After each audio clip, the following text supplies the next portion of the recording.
Hello everyone, it's Charlton. Wanted to show you some of this footage that is, I think, just now being released during the last day or so of the Shoreham Airshow plane crash, which I was not familiar with. It was in 2015, August, I believe, so over 2 years ago.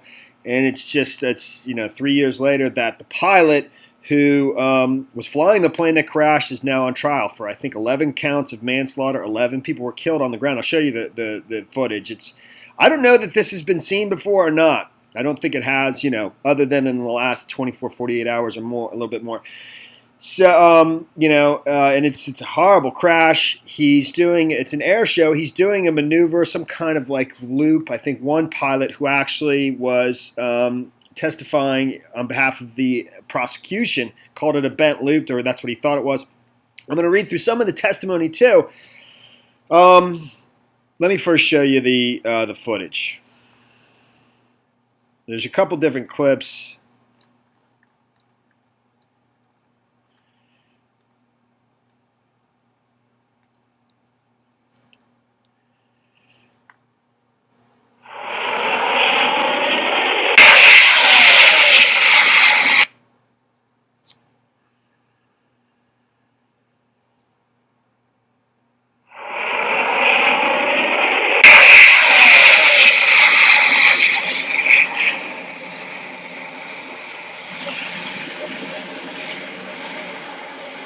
So that's one clip. I'll show you another one that shows the explosion. It's from a different angle. That's from just beneath it, and I don't know. I think they stop it out before it shows it, exploding into the ground. The additional clip from a distance where it's just beyond the trees, and you see it go right into the ground, and a massive explosion after it hits the ground.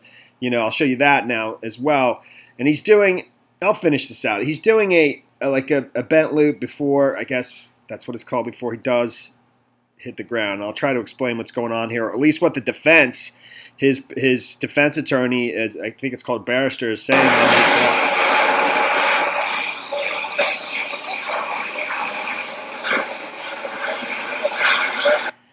It doesn't show it real good there. It will in this next video.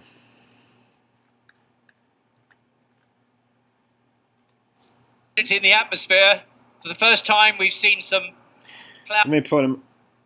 Some of my friends did engine out landings in these, but the Avon, a remarkable engine, the Rolls-Royce Avon.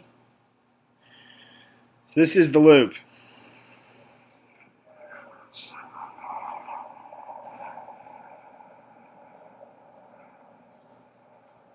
That is such a beautiful airplane.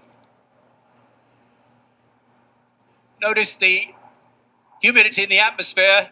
For the first time, we've seen some cloud forming off the wings. Ooh.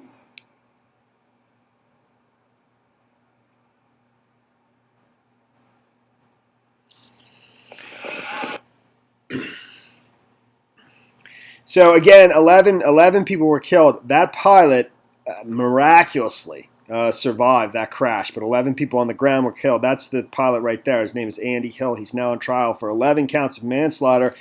And the prosecution is basically saying that it was pilot error that caused that crash, that he took too big of risks in his maneuver, and that it was basically his fault. But the defense is saying that there's something called G-force that in these maneuvers does something to you, drastically alter your orientation and your decision-making ability, and that it wasn't his fault, and that's what happened to him, and that he didn't know what was going on.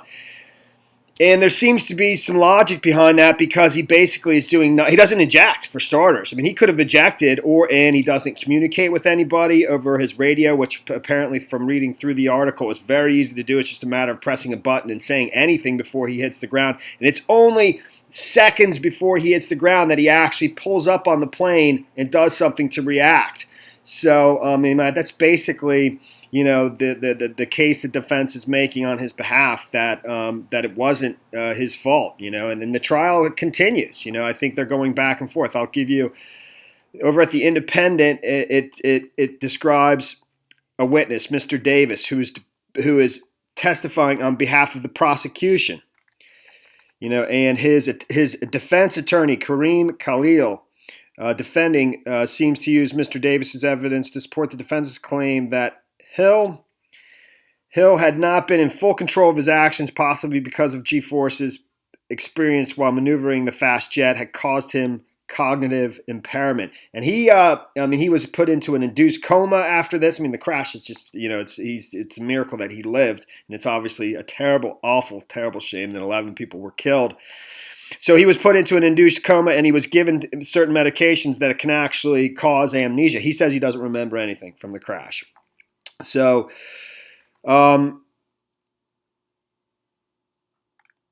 back to Derek Davis, the attorney, the expert, I think an aviation expert pilot who is testifying on behalf of the prosecution. Only just before the end was there a violent pitch up to avoid the crash onto the A-27. Derek Davis, chairman of the Flight Control Committee for the 2015 Shoreham Airshow, told Old Bailey. So, appearing as a prosecution witness, Mr. Davis described how he became alarmed as he watched the 1950s era jet descend while completing a maneuver that has been described as a bent loop. I expected full power to go on, said Mr. Davis. I expected the jet to accelerate, but it did neither. It just continued waffling down at about 150 knots at about a 45-degree angle. Only when the descending jet was close to the rapidly approaching road did there appear to be a reaction, Mr. Davis told the jury. When it got to about 100 feet above the ground, it did a violent pitch up of about 30 degrees. The violent pitch indicated to me that the pilot had plenty of elevation lift. This meant, Mr. Davis explained, the pilot had not been pulling back on the control stick on the way down to miss the ground. Nothing like that happened.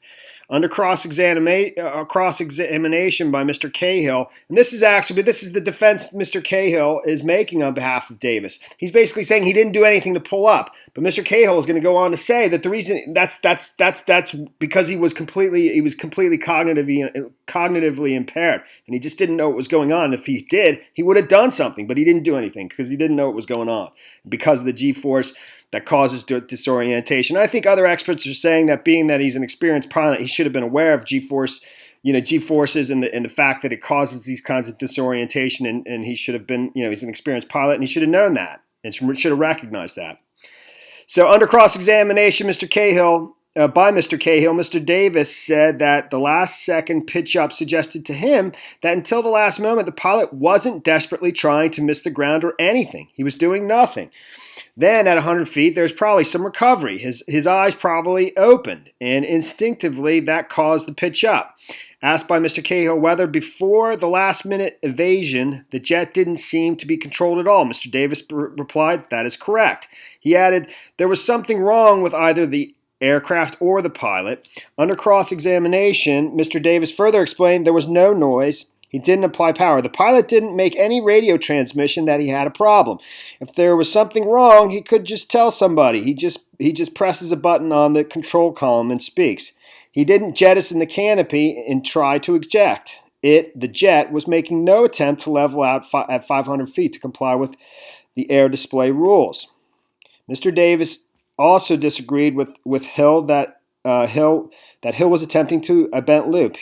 He said that he thought he was trying a steep climbing turn followed by a steep descending turn.